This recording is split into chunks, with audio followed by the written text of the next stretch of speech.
It was a warm September afternoon in Austin when I pulled up in front of the old ranch house.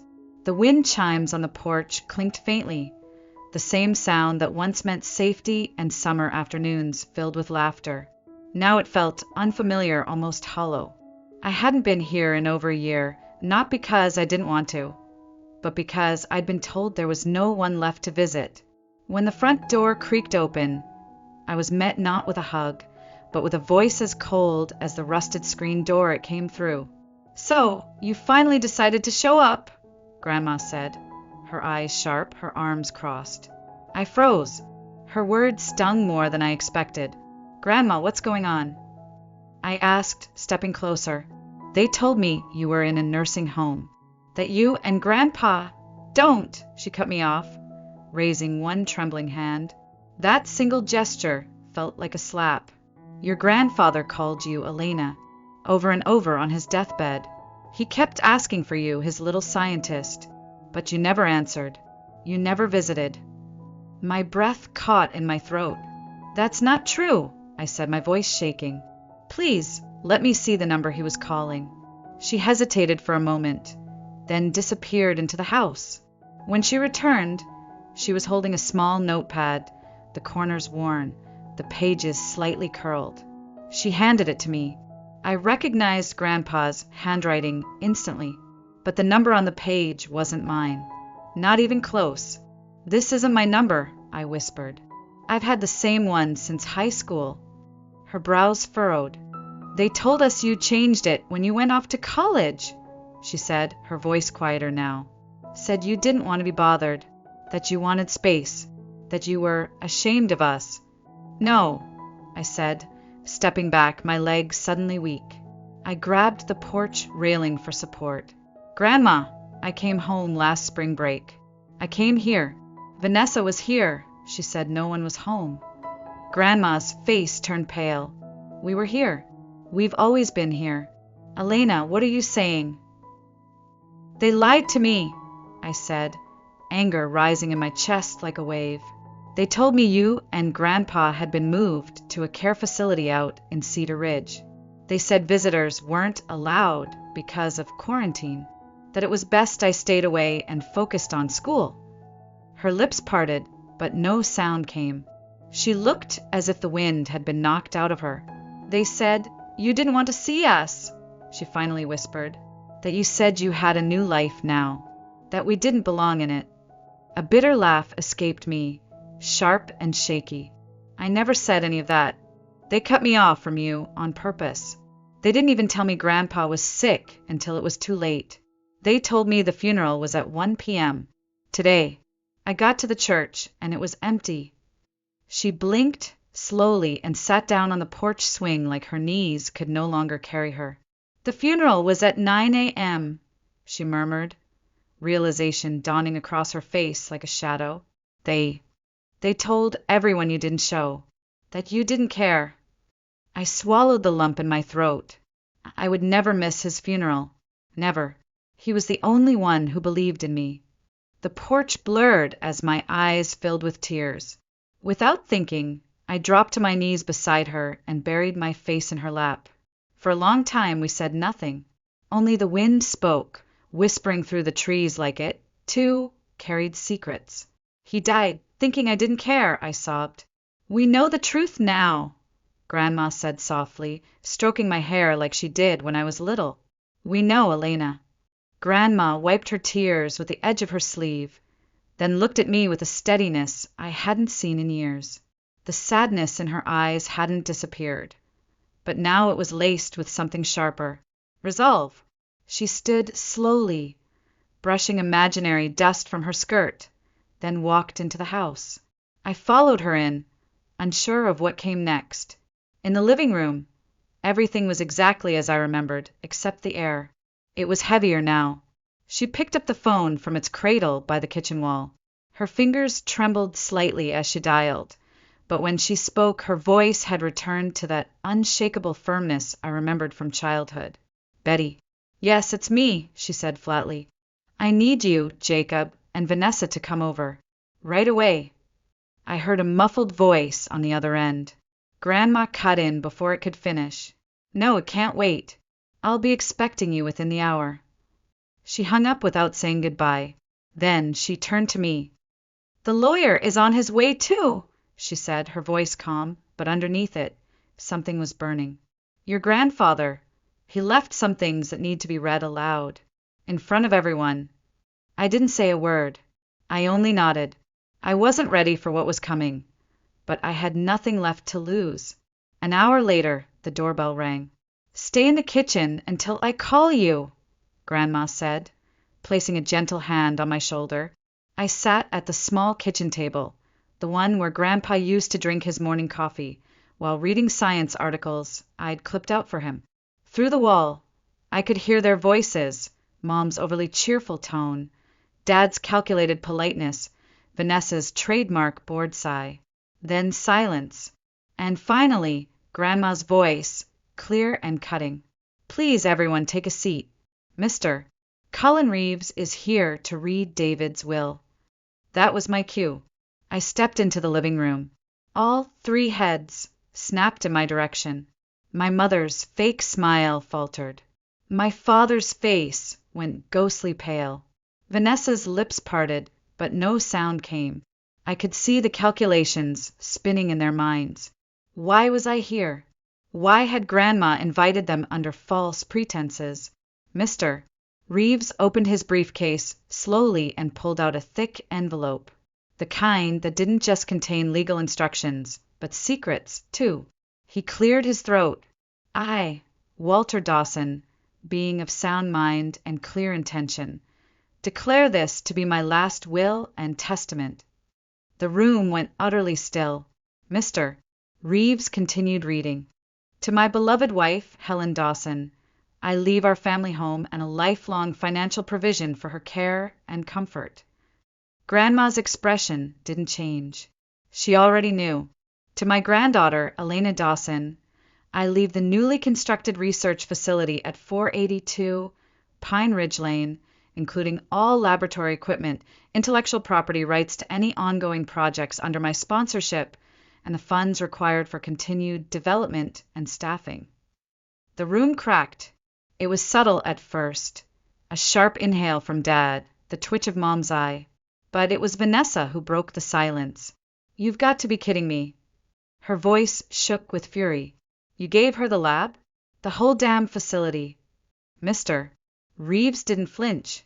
"And finally, the remainder of my estate, accounts, assets, and investments, shall be divided equally between my two granddaughters, Elena and Vanessa Dawson." The silence that followed was loud. Vanessa stood up so fast her chair screeched against the wooden floor. Her face was red, her lips curled in disbelief. "This is insane. No, no, I was supposed to get everything." "That's what you said." She turned on her parents, voice cracking. "You promised. You told me if I visited him, acted like the good granddaughter, played along, everything would be mine." I stared at her, frozen. They'd made her act, lie, manipulate a dying man for money. And she'd done it willingly. But Grandma wasn't done. "There's more," she said coldly, reaching into the drawer beside her and pulling out a folded letter. Her hand shook as she passed it to Mr. Reeves. "Walter wanted this read, too." Mr. Reeves unfolded the letter slowly, careful not to tear the brittle edges. The paper had yellowed slightly, but Grandpa's handwriting remained bold and firm, as if he had written every word with unwavering clarity. He cleared his throat before reading aloud. "To my dearest Elena, if this letter is being read, it means I'm no longer by your side. And though that thought breaks my heart, I hope these words carry some of the love I couldn't show you enough in life. You were always different, not in a way that needed fixing, but in a way that made the world richer. While others chased noise, you searched for truth. While they performed, you observed. You were my little scientist, my pride, my legacy." A sharp breath caught in my throat. I could already feel my mother's stare burning into me, but I didn't look her way. "I watched you grow up with questions in your eyes no one around you seemed interested in answering. I saw the way you clutched your little notebook at 7 years old, recording how long it took rain to fill a glass jar. I saw how your joy dimmed every time your mother brushed you off, every time your father changed the subject. And I watched helplessly as your brilliance made them uncomfortable because they could not understand it, and worse, because they never tried. Vanessa shifted in her seat. Mom crossed her arms. Dad looked away. Vanessa was always louder, easier to praise, more comfortable for them to parent. And so they poured everything into her: attention, affection, money. I don't blame her entirely for the way things unfolded. She played the part they wrote for her. But you, Elena, you built your own script. That took courage I admired more than you ever knew. A tear slipped down my cheek. Grandma reached for my hand, gently squeezing it. I remember once, after you won your first regional science competition, your parents didn't even come. They were at Vanessa's dress rehearsal. You came to the porch afterward, holding the trophy in both hands, unsure of whether to be proud or ashamed. You asked if we could put it in the box under your bed instead of on the shelf. You said, maybe if I don't show it, they'll stop looking at me like I'm someone else's kid. My heart broke that day. I felt the room shrink around me. My mother remained stiff. My father had gone pale. Vanessa was silent, biting her bottom lip. You deserved more than what they gave. Not just things, but recognition, warmth, space to be exactly who you are. And while I can't rewrite the past, I can make sure your future is built on your own terms. That's why I built the lab for you. That's why I changed the will. You are not a mistake. You are a miracle they never deserved. Mr. Reeves folded the letter slowly. The silence that followed was deafening. I remembered the trophies, the box under my bed, the way I used to sit for hours, rearranging them like puzzle pieces I didn't know how to display. I remembered hiding certificates in drawers.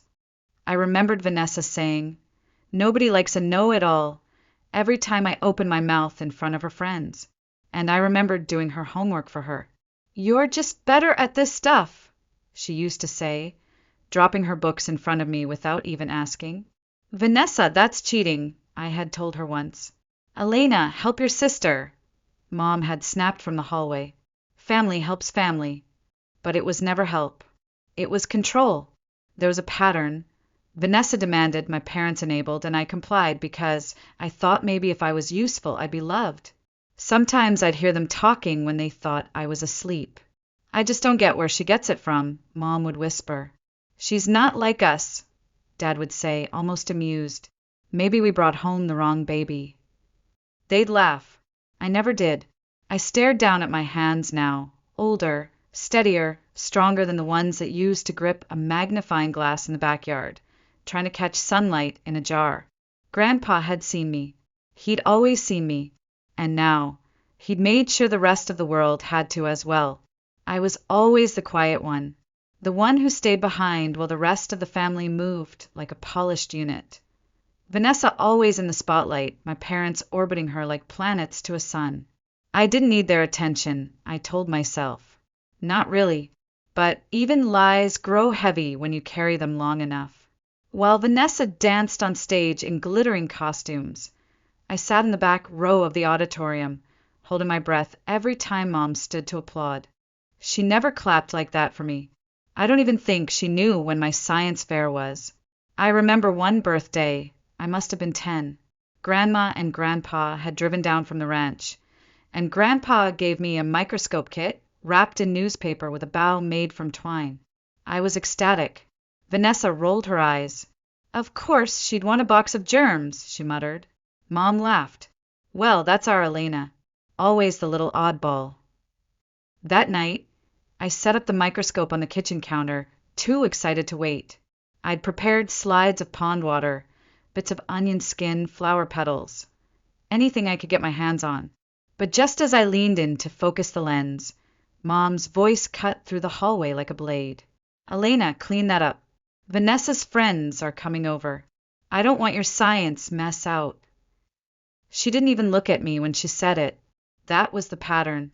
Vanessa had people. She had parties, celebrations, the kind of family photos where everyone was smiling.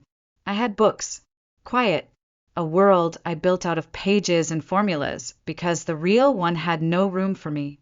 Even when I achieved things, scholarships, awards, invitations to summer research camps, my parents treated them like chores. I have to fill out more paperwork. Can't you skip this one? We already did the last camp. What about Vanessa's trip to Miami? We can't be everywhere. They didn't realize those were the only things keeping me afloat.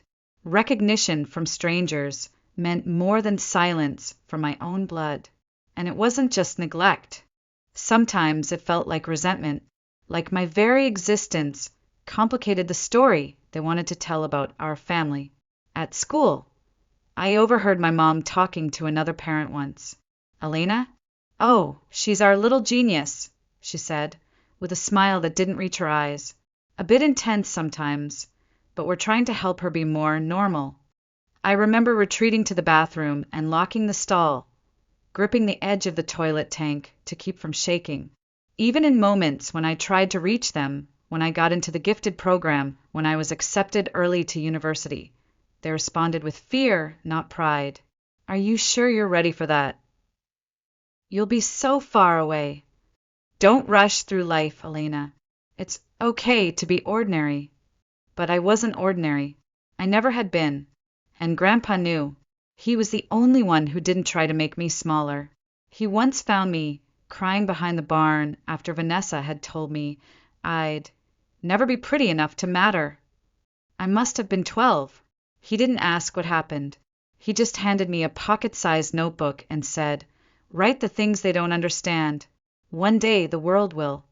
That notebook stayed with me through high school, through every failed experiment, every lonely lunch, every invisible birthday. It was my anchor, my armor.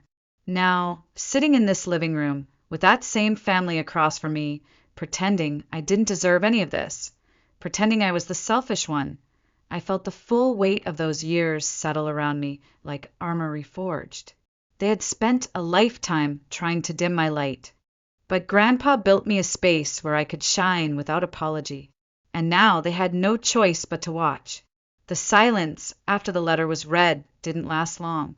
Vanessa shot up from her chair, her face a flush of rage and disbelief. Her voice cracked as she spat the words. This is ridiculous. Why should she get anything? She wasn't even there. She disappeared for years, and suddenly she walks in and takes half of everything? The lab? The money? Her eyes darted to Mom and Dad. You said it was mine. You promised. My mother's face was blank, unreadable, but her fingers twisted in her lap like she was trying to wring water from air. We had an understanding, Vanessa continued, her voice rising with every word. I did what you asked. I played the role. I visited him when you told me to. I said all the right things.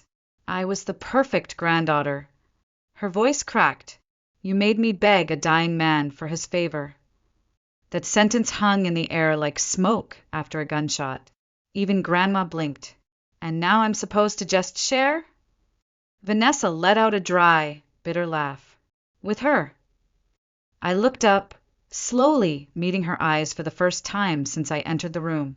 I had no anger left, no fear, just clarity. You didn't visit him because you cared, I said quietly. You visited because you were told there'd be a reward. Vanessa froze.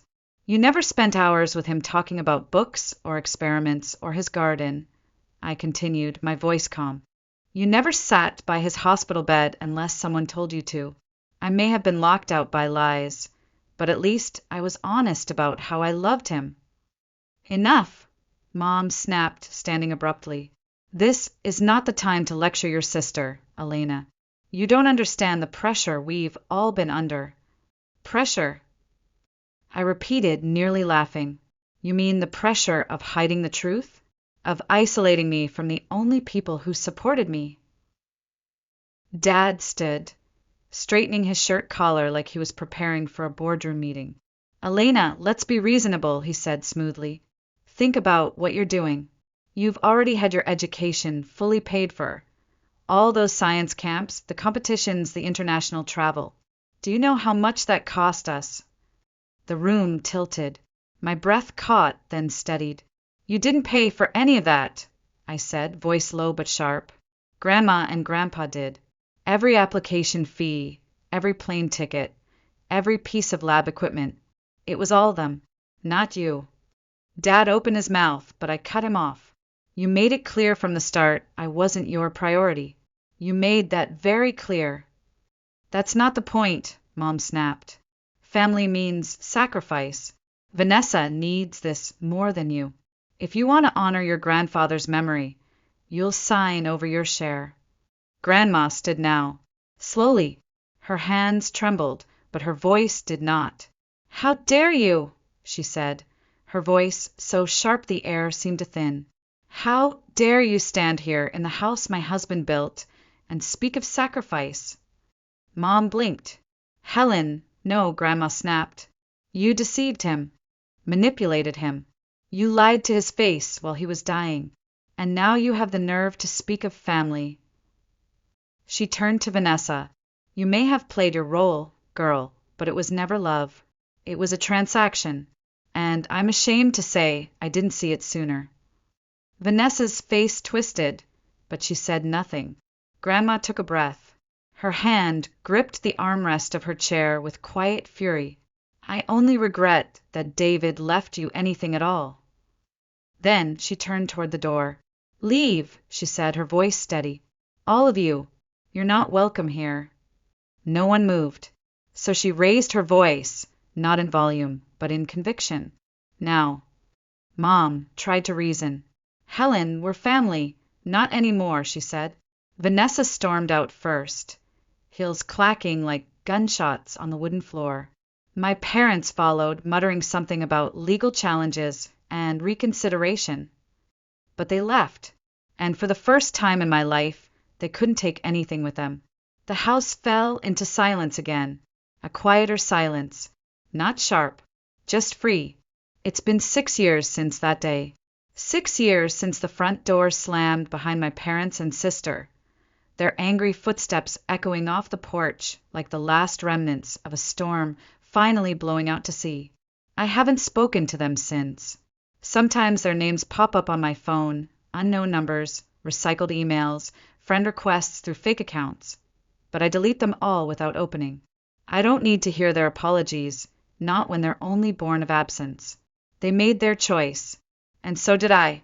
The lab Grandpa left me, my lab, grew from a private research space into something real, something that mattered. We named it the Walter Dawson Innovation Center, and we didn't just keep his name alive. We honored his faith. We specialize in sustainable agricultural technologies, microirrigation systems, adaptive crop genetics, eco-friendly pest management. Things that once lived in the margins of science fairs, now make their way into struggling farms across the state. Last month, I stood on a stage in San Francisco accepting a national grant for innovation in climate resilience. I wore a navy blue suit and my mother's silence like armor. The crowd clapped. The spotlight didn't blind me. I looked into it and didn't flinch. And beside the stage, framed under the foundation's logo, was a photo of Walter Dawson, smiling in front of a field of sunflowers. The caption read, "For the dreamers who invest in those the world overlooks." Somewhere I think he saw it. Tara and Micah, my closest friends since university, now lead departments within the center. We laugh a lot. We still mess up experiments. Still burn popcorn in the break room microwave. But we also change lives. Not because we're smarter, but because someone believed we could. Sometimes I wonder if Vanessa ever thinks about that day. Whether Mom still hosts dinner parties and says, "I have 2 daughters," with a practiced smile. I wonder if Dad still calls himself a man of principle. But most days I don't wonder at all. Yesterday, I was rearranging one of the old bookcases in the lab's library, something I hadn't touched in years. Tucked inside a battered copy of The Nature of Things, I found a photograph. I knew the moment I saw the faded edges. It was me, maybe 8 years old, crouched in the grass behind the barn, holding a magnifying glass up to a beetle on a leaf. Grandpa stood beside me, pointing to something in the distance. We were both smiling. On the back of the photo, in his careful, deliberate handwriting, he had written, "My little scientist will change the world someday." I sat there for a long time, holding it like something sacred, because now I know he was right.